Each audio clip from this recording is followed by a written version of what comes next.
So, hello everybody. My name is Claire Harmer and I've got the privilege of being the Chief Executive of SANS. And I want to welcome you all to this very special event, the SANS Annual Service of Remembrance here at the National Memorial Arboretum. Today, at this very beautiful garden, you have an opportunity to spend time remembering the babies that you hold close in your hearts. Your babies have been and will continue to be such an important part of yours and your family's lives.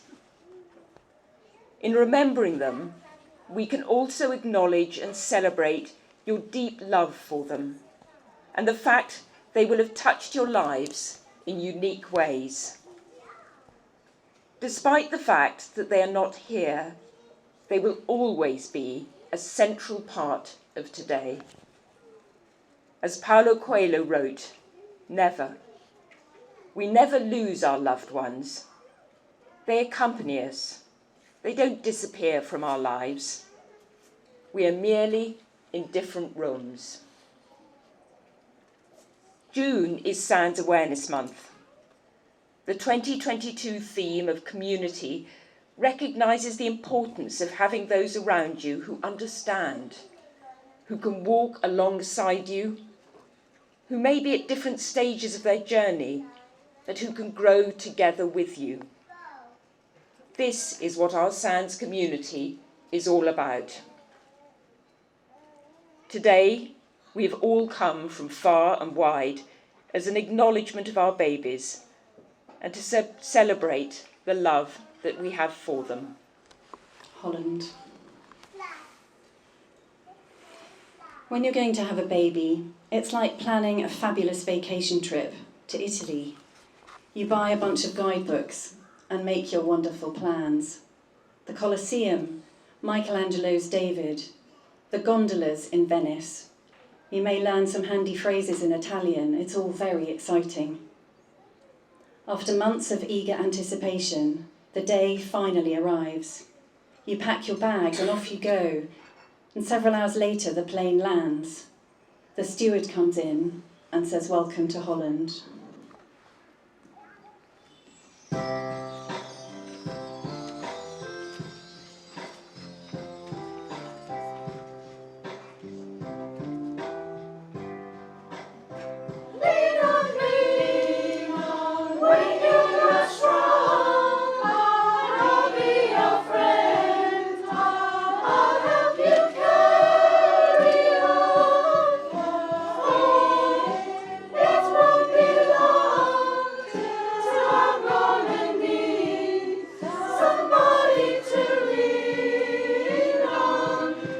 Because of you, because maybe 80 years on this earth will feel like 20, and maybe I'll blink my eyes and you'll be back in my arms.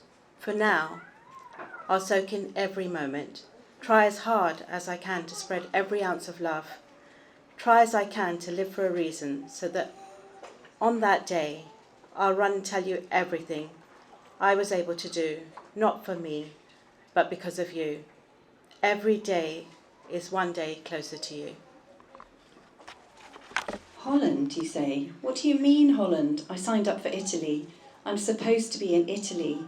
All my life I've dreamed of going to Italy. But there's been a change in the flight plan. They've landed in Holland and there you must stay. So you must go out and buy new guidebooks. And you must learn a whole new language. And you will meet a whole new group of people you would never have met.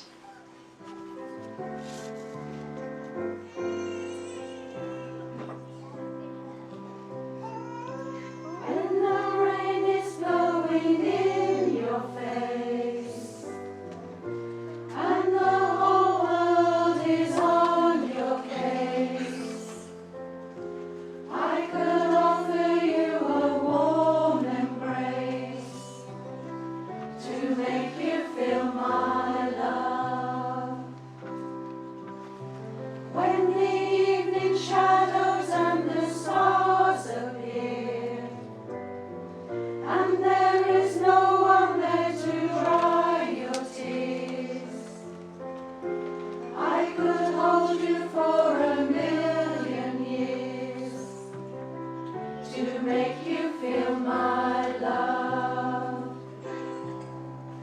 How do we go on after the unthinkable happens? How can we carry the burden of knowing the world can be cruel and dangerous, the future so unpredictable? How do we grieve with empty arms and a head filled with echoing memories? We are stronger than we know, and this is how we show it. Holding each other, giving comfort in the midst of pain, loving more fiercely through our actions and the things we say, making the world just a little bit better every single day. Never taking life for granted, knowing that it can be snatched away. This world may bring deep darkness, but we are the bearers of light. We'll join our flames together and shine in the blackest of nights. It's a different place. It's slower paced than Italy, less flashy than Italy. But after you've been there a while and you catch your breath, you look around and you begin to notice that Holland has windmills, and Holland has tulips, Holland even has Remembrance. But everyone you know is busy coming and going from Italy, and they're all bragging about what a wonderful time they had there. And for the rest of your life, you will say, yes, that's where I was supposed to go, that's what I had planned. And the pain of that will never completely go away, and nor would we want it to, because the loss and memory of that dream is so very important. We invite you now, you have pinwheels, or windmills as I used to call them, on your chairs, and we invite you now just to take some time to make up your pinwheel, maybe write your baby's name on it if you would like to. Just take some time to reflect and remember.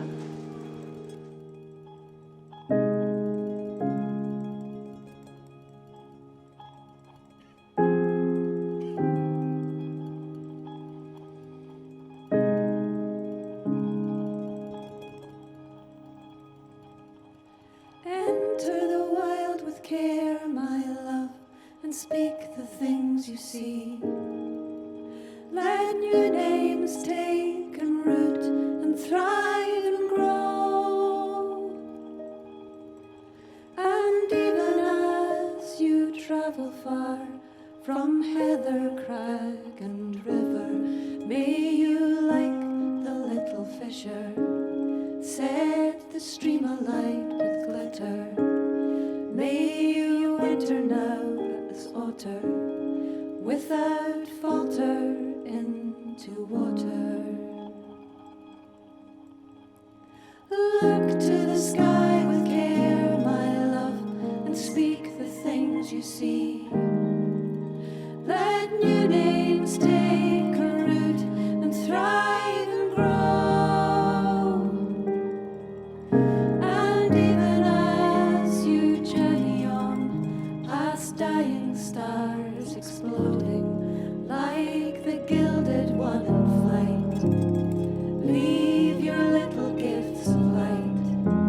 And in the dead of night, my darling, find the gleaming eyes starling, and like the little aviator, sing your heart to all dark matter.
Liddy.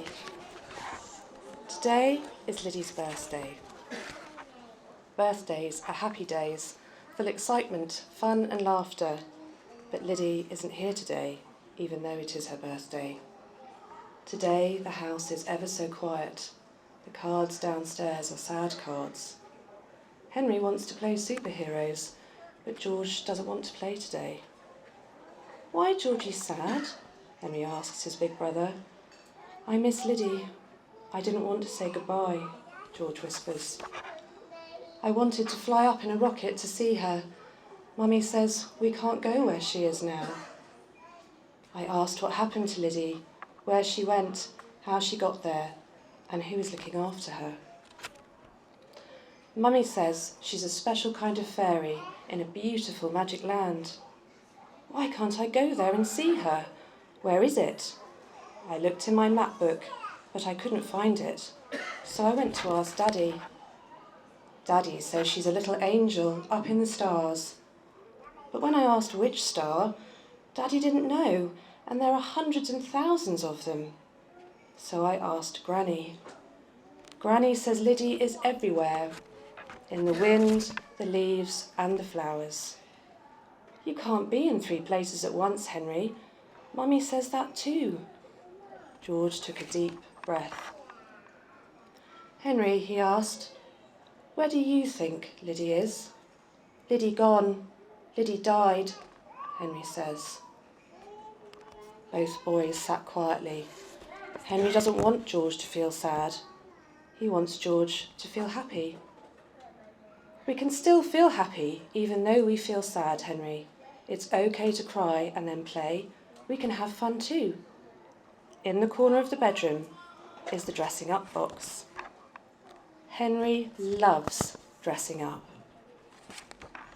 "Henry, find Liddy," he shouts, because everyone knows superheroes can do anything. "Henry, I don't think you can find Liddy," sighs George. Now both the boys feel sad. They love their sister so much. "We could make something special for Liddy," says George. "Cake," shouts Henry. Birthdays always have cake. "A super duper cake," beams George. "Let's go!" And down to the kitchen they fly. Henry wants to know if it's going to be a chocolate cake. Chocolate is Henry's favourite. Henry wonders if chocolate was Liddy's favourite too. Henry would really like a big green dinosaur or a red shiny rocket for his next birthday cake. What cake would Liddy like? A ballerina or a rainbow? The girls at nursery play cars and trains with Henry, so perhaps Liddy would like a dinosaur or a rocket cake too. It's going to be the best cake ever. The chocolatiest, scrummiest, sparkliest cake ever.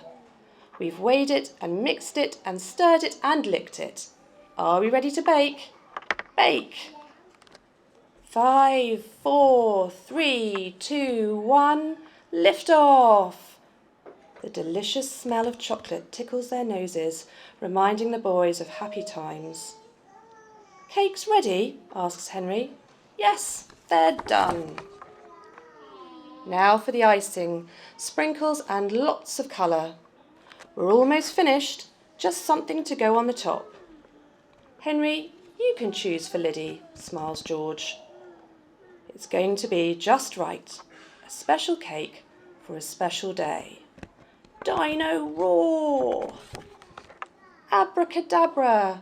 Hey presto, it is the best cake ever.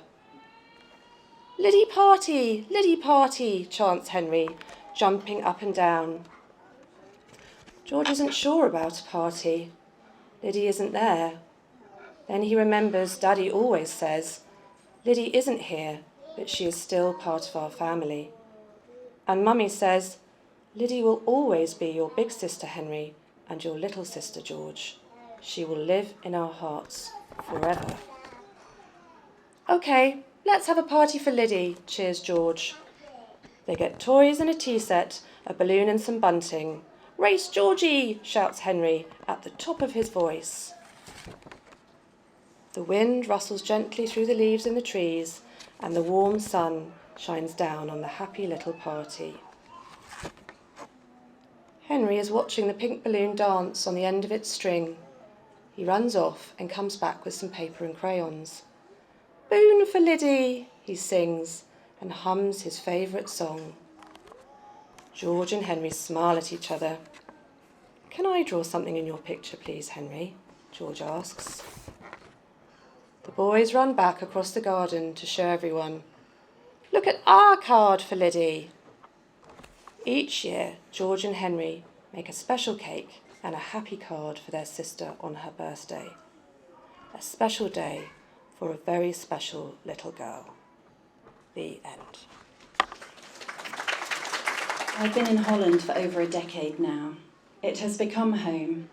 I've had time to catch my breath, to settle and adjust, to accept something different from what I'd planned. I reflect back on those years of the past when I'd first landed in Holland, and I remember clearly my shock, my fear, my anger, the pain and uncertainty in those first few years. I tried to get back to Italy as planned, but Holland was where I was to stay. Today I can say how far I've come on this unexpected journey. I've learned so much more, but this too has been a journey of time. I worked hard, I bought new guidebooks, I learned a new language and slowly found my way around this new land. And I've met others whose plans had changed like mine and who could share my experience. We supported one another and some have become very special friends. Some of these fellow travellers had been in Holland longer than I and were seasoned guides, assisting me along the way. Many have encouraged me. Many have taught me to open my eyes to the wonder and gifts to behold in this new land. I have discovered a community of caring. Daffodils in my garden. The yellow daffodils gently swaying side to side from the cool breeze. Though so tiny, on bare eyes is a seedling, slowly growing into the light of the warm sun, becoming a plant. Just as you were, so tiny and gentle, once before, here inside of me. You will always be embedded firmly in my heart, like this yellow daffodil. Yellow as the sun that it shoots towards. So precious, its petals soft, standing strong amongst the bed of host. I can hear the birds chirping the song of life as the daffodils sway gently with the breeze. Sorrowfully they move from the absence of your presence, blossoming towards the sun from our guarded love of precious memories.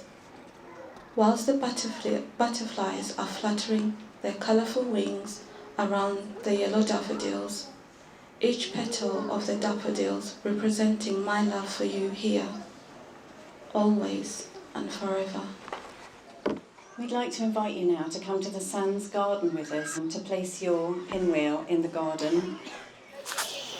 The best way I can describe grieving over a child as the years go by is to say it's similar to carrying a stone in your pocket. When you walk, the stone pushes against your skin. You feel it, you always feel it. But depending on the way you stand or the way your body moves, the smooth edges might barely graze your body. Sometimes you lean the wrong way, or you turn too quickly, and a sharp edge pokes you. Your eyes water and you rub your wound. But you have to keep going, because not everybody knows about your stone. Or if they do, they still don't realise it can still bring so much pain. There are days you are simply happy now. Smiling comes easy and you laugh without thinking. You slap your leg during that laughter and you feel your stone and aren't sure whether you should still be laughing. The stone still hurts. Once in a while you can't take your hand off that stone. You run it over your fingers and roll it in your palm and are so preoccupied by its weight you forget things like your car keys and home address. You try to leave it alone, but you just can't. You want to take a nap, but it's been so many years since you've called in sad. You're not sure anybody would understand anymore, or if they ever did. But most days, you can take your hand in and out of your pocket, feel your stone, and even smile at its unwavering presence. You've accepted this stone as your own, crossing your hands over it, saying mine as children did. You rest more peacefully than once you did. You've learned to move forward the best you can. Some days you want to show the world what a beautiful memory you're holding. But most days you twirl it through your fingers, smile and look to the sky. You squeeze your hands together and hope you are living in a way that honours the missing piece you carry until your arms are full again. Butterfly by Julie Nichols. Little butterfly, where are you going? You seem so busy as you pass me by. Little butterfly, why can't you stay a while? You're just a flicker in the sky. Little butterfly, where are you going? You swoop and dive from here to there. Little butterfly, why can't you rest and sleep? You're here and sometimes everywhere. Little butterfly, where are you going? Wings flickering in perfect symmetry. Little butterfly, why can't you settle here? You're like the other half of me. Little butterfly, I know the answer. You're here for just the shortest time. Little butterfly, untouchable but in my heart. You're beautiful and always mine. Thank you so much, all of you, for coming today. In this slightly wet but very beautiful garden, we take a moment to remember all our babies in whose memory this garden is dedicated and whose lives have enriched and touched our own. We'll also gratefully remember all those who used their many skills to create this garden. No one person remembers, grieves, or grows in the same way as another. But this lovely garden provides a tranquil and special place where we can all remember our babies, say their names, and find the support that this can give. And as we take that moment to remember, I want to share a few thoughts with you that you may choose to take or leave. Grief is really just love. It's all the love you want to give but can't. All of that unspent love gathers up in the corners of your eyes, the lump in your throat, and in that hollow part of your chest. Grief is just love with no place to go. Love is really the only thing that we can possess, keep with us, take with us. And love is untouched by death. Nothing can take that away. We can love them from here. All that we love deeply becomes a part of us. I want to end by reading a short verse, Sometimes by Frank Brown. Sometimes when the sun goes down, it seems it will never rise again, but it will. Sometimes when you feel alone, it seems your heart will break in two, but it won't. And sometimes it seems it's hardly worthwhile carrying on, but it is. For sometimes, when the sun goes down, it seems it will never rise again, but it does. Thank you all so much for joining us here today. It's an enormously special and important day for us to share with you. But whenever you choose to head home, I hope you have a very safe journey. And remember, we're always here if you need us.